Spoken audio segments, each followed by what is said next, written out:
Boa noite a todos. Possamos refletir nesta noite, mais uma vez, sobre o Evangelho de Jesus. O título que me foi dado quando pediram que eu elaborasse essa exposição foi Estudando o Evangelho, Bálsamo para uma Vida Feliz.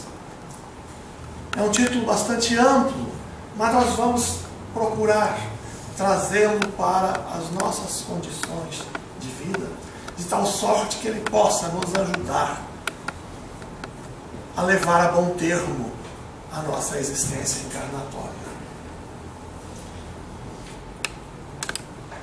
Nós analisamos a vida física.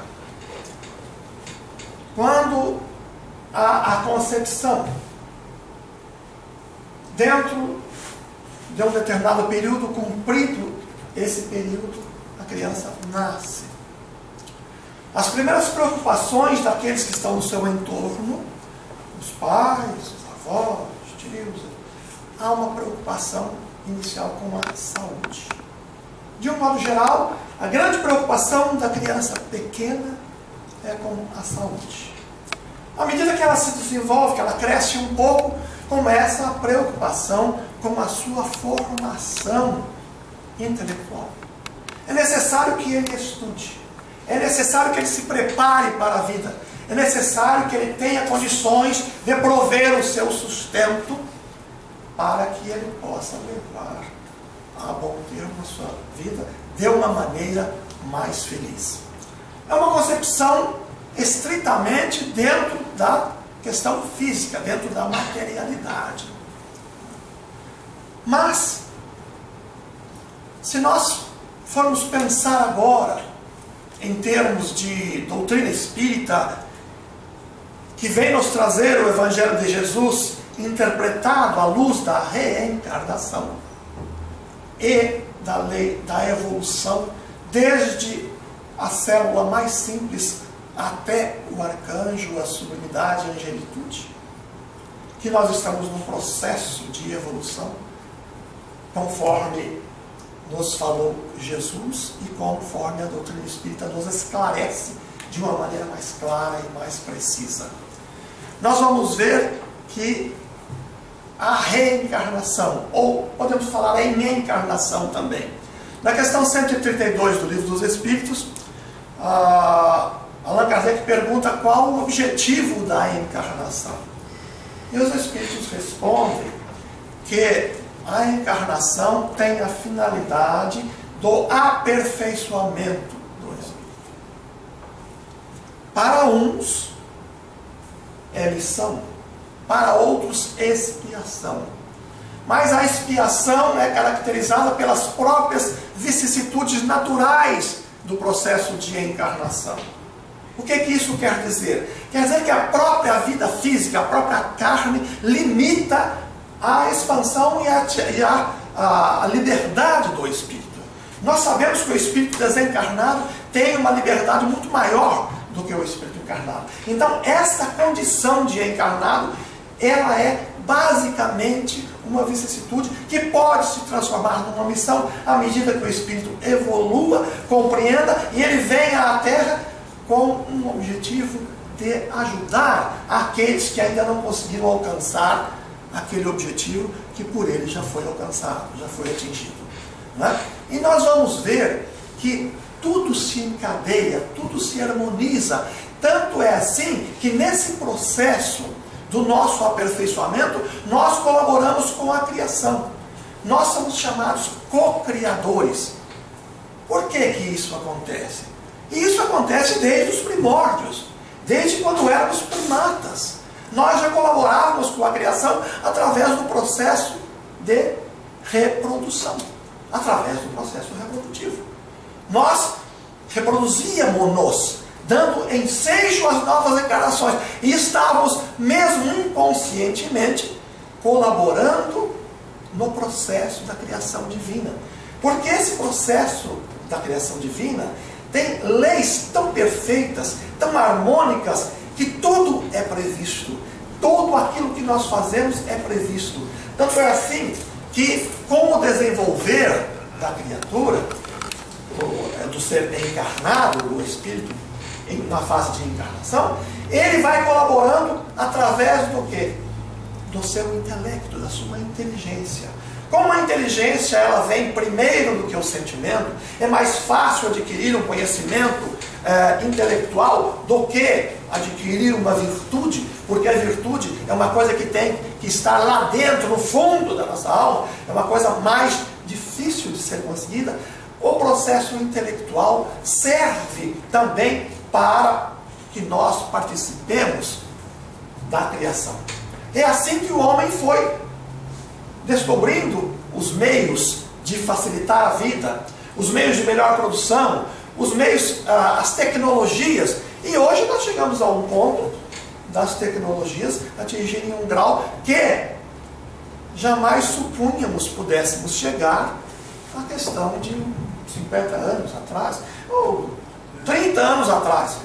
Hoje nós temos tecnologias que não supunhamos chegar a elas 30 anos antes.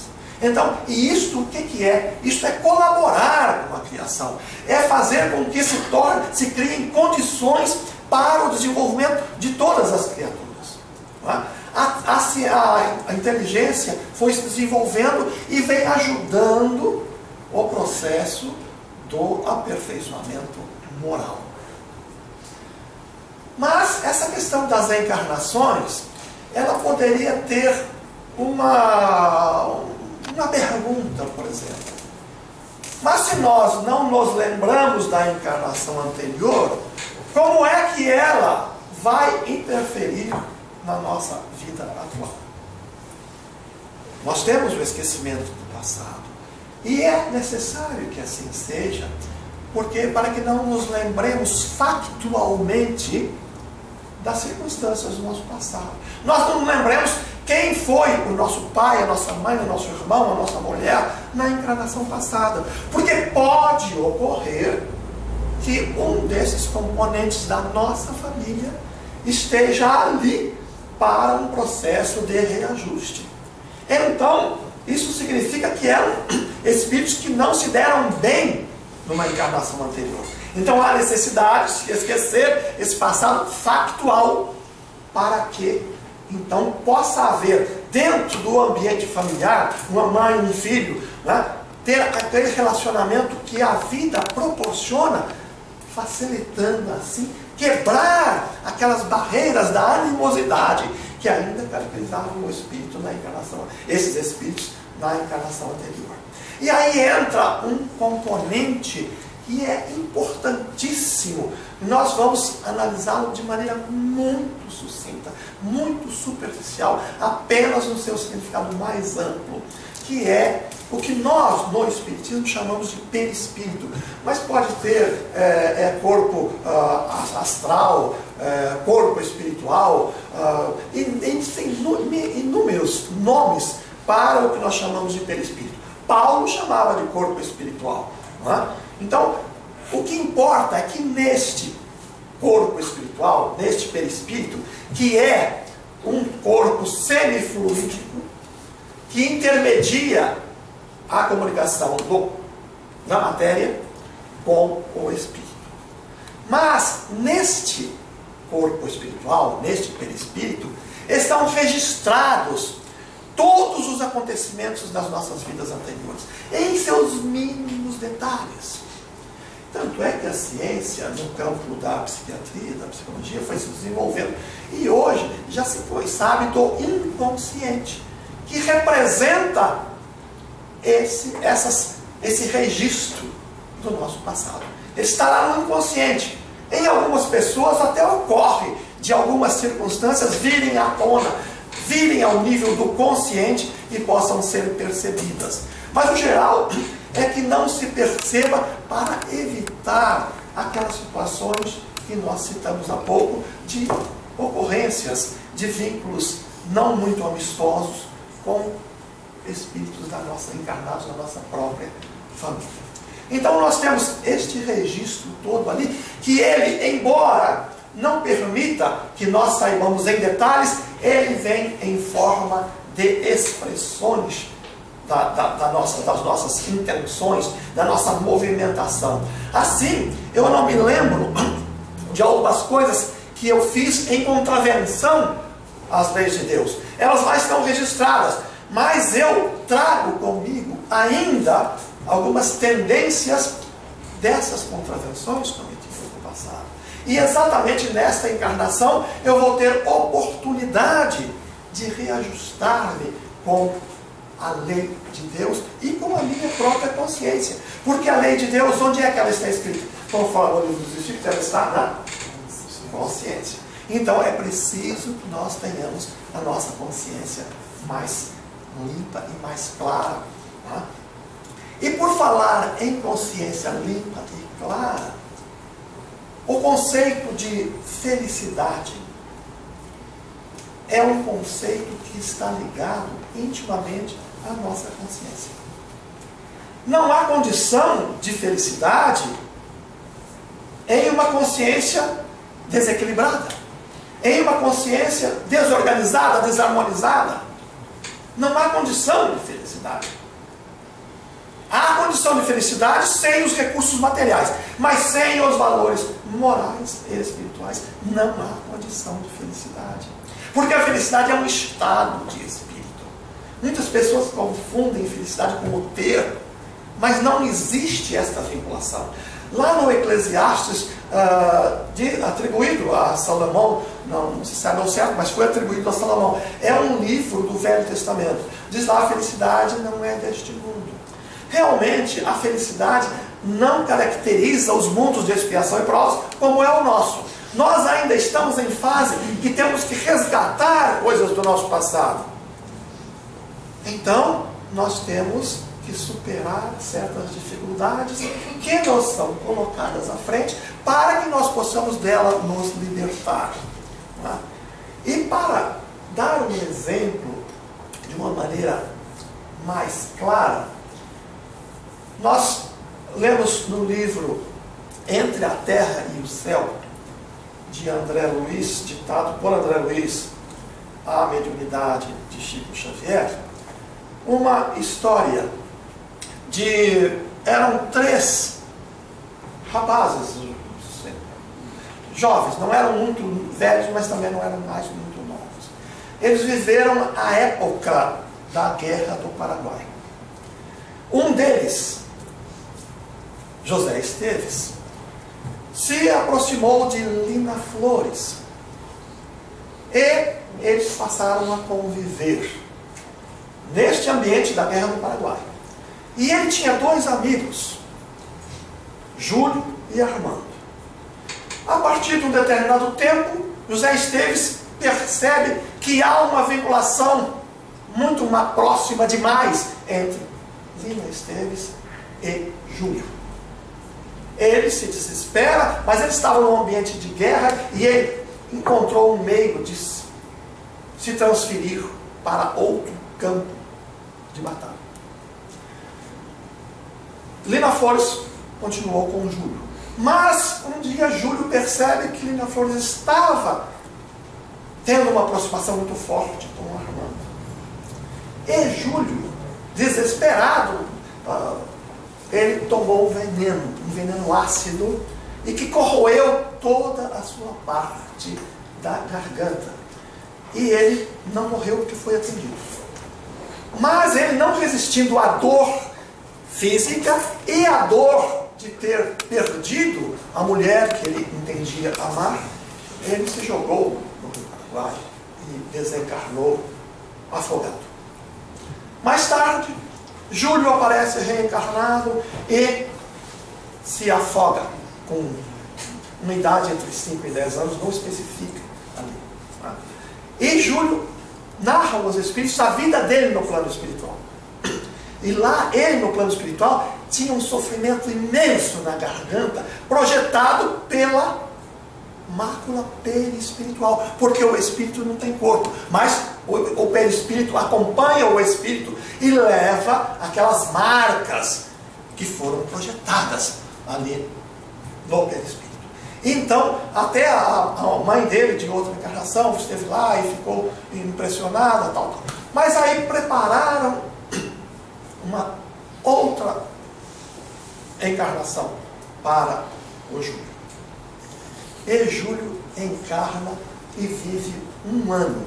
Mas esse ano ele viveu com todo o seu aparelho deglutidor, a sua garganta, em condições muito precárias e com uma facilidade de ser alcançado pelos germes, por poucas defesas do organismo. E ele morre com 1 ano. Aí então, mas aí nós vamos ver, quando ele morre depois com 1 ano, em função desse problema que teve o Krupp, foi numa época que a Krupp atacava o Rio de Janeiro, e essa última encarnação que eu estou referindo é no Rio de Janeiro. Então, ele desencarnou, e houve uma oportunidade da mãe anterior de Júlio e a mãe dessa última encarnação serem levadas espiritualmente para visitar Júlio. E lá verificaram que ele não tinha mais aquela deficiência na garganta, que tinha sido superada. Aí então Clarencio explica que o corpo físico age como se fosse um carvão, que absorve essas marcas do perispírito, possibilitando a liberação daquele espírito, daquela dor, daquela situação do seu passado. Então nós vamos ver que a encarnação tem uma finalidade maravilhosa para o nosso processo de crescimento, porque enquanto nós estivermos vinculados a um passado de sofrimentos, de desenganos e de desacertos, nós não conseguiremos progredir, e o corpo vai nos dar esta condição. Nós agora queremos nos referir à mensagem de número 157 do livro Vinha de Luz, que se intitula O Remédio Salutar. Este livro foi psicografado por Francisco Cândido Xavier e ditado por Emmanuel. E ele pega um versículo do Evangelho e dá uma explicação sobre aquele versículo. Existem 5 livros dessa coleção, que chama-se Coleção Fonte Viva, né? Que é o próprio Fonte Viva, Caminho, Verdade e Vida, Pão Nosso, Vinha de Luz e Ceifa de Luz, que é o que foi incorporado a esse livro. Então esse livro traz essa mensagem. E nesta página, ele se refere a uma mensagem de Tiago, que está em Mateus 5,16, que diz assim: confessai as vossas culpas uns aos outros, e orai uns pelos outros, para que sareis. Vamos lá. Confessai as vossas culpas uns aos outros, e orai uns pelos outros, para que sareis. Veja, ele fala sareis. Mas vamos ver. O confessionário existe. Muitas religiões adotam o confessionário. Mas o confessionário que Tiago se refere aqui não é um confessionário a alguém, é a confissão da culpa para o próprio vítima, para aquele que foi objeto da ação. E nesse sentido, eu quero até ler aqui, porque é um trecho muito interessante dessa mensagem. O ofensor que revela as próprias culpas ante o ofendido lança fora detritos psíquicos, aliviando o plano interno. Quando oramos uns pelos outros, nossas mentes se unem no círculo da intercessão espiritual. Mas no desenvolver desta mensagem, Emmanuel fala muito da questão da saúde física, mostrando que, à exceção daquelas doenças kármicas, aquelas que dependem, que são vinculadas a encarnações anteriores, a maioria absoluta dessas enfermidades são enfermidades que têm origem no coração. Estão vinculadas ao estado psíquico da criatura. São energias negativas que nós produzimos e essas energias vão buscar o ponto mais frágil do nosso organismo e produzir uma enfermidade. Então, quando nós nos confessamos uns aos outros, quando nós oramos uns pelos outros, quando nós quebramos aquele vínculo negativo que poderia se prolongar, nós eliminamos essa desorganização psíquica que poderia gerar uma enfermidade física, e Emmanuel informa que a maioria delas, à exceção das kármicas, são de origem da desorganização psíquica. Nós temos então que a questão evangélica do respeitar, do se libertar, de fazer com que a sua consciência se aprimore e se liberte das suas vinculações negativas do passado, são condições que não podem ser dispensadas para a nossa evolução. Muito pelo contrário, elas são o centro do nosso processo evolutivo. E existem muitos textos evangélicos nesse sentido. Antes de oferecer, de colocar a tua oferta no altar, vai e reconcilia-te com o teu adversário enquanto estás a caminho com ele. Depois volta, pega a sua oferenda e a ofereça. O Evangelho está repleto de noções de que nós temos que nos reharmonizar com todos aqueles com quem nós convivemos. E se sentirmos que há um certo desconforto na presença de alguém, quando não há grande afinidade com alguém das nossas relações, ou de nossa família, ou em qualquer canto que seja, nós já temos que acender um alerta e procurarmos identificar onde é que está o nosso problema. Nós poderíamos fazer como respondeu Santo Agostinho na questão 919 do Livro dos Espíritos, né? Vocês perguntam como é que nós fazemos para não resistirmos às tentações dessas situações. Então ele diz lá: conhece-te a ti mesmo, conforme disse um filósofo antigo.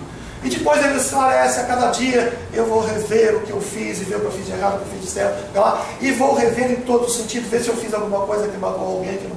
Então, esta situação deve ser vivida por nós a todo momento. Se Santo Agostinho fazia dia a dia, eu acho que nós precisamos fazer de hora em hora. Porque um espírito daquela categoria precisava fazer todos os dias, não é? Mas é importante que nós tenhamos em mente que nós precisamos descobrir as causas de todas as nossas fragilidades espirituais, dos nossos relacionamentos negativos, para superarmos. E sem identificarmos alguma pessoa, mesmo que nós não saibamos, vamos chegar para ela e dizer: eu não sei o que foi que eu te fiz, mas eu te peço desculpas, eu peço que me perdoes, e vamos juntos buscar a harmonia. Se nós fizermos isso, com certeza nós vamos construir a paz, a alegria e uma felicidade muito maior nos nossos corações. Esse é o grande convite do Evangelho. É claro que o Evangelho é muito mais amplo do que isso. Ele nos traz imensas revelações maravilhosas que são um roteiro vivo para a nossa vida. Mas só neste exemplo, só nessa situação, nós já vemos que nós temos aí um elemento maravilhoso para que nós possamos reajustar o nosso caminho, harmonizar a nossa vida e evitarmos essas doenças que são projeções do nosso psiquismo desequilibrado, fazendo com que nós tenhamos saúde física e espiritual e nos aproximemos cada vez mais daquilo que nós podemos chamar de felicidade. Muita paz.